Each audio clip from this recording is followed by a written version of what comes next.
ये औरत रात को धीरे धीरे आती है, देखती है क्या कर रहा है। अरे सोया है, चलो अब चाबी निकाल लेता हूँ और जो भी रखा है सब खा जाऊंगी।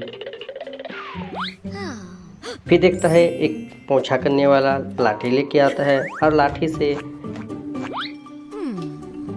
चाबी को निकालने का कोशिश करता है।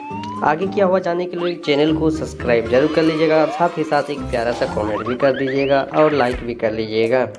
जैसे ही लेकर आता है उसके बाद खोल करके सारा स्टोन पॉप को खा जाती है।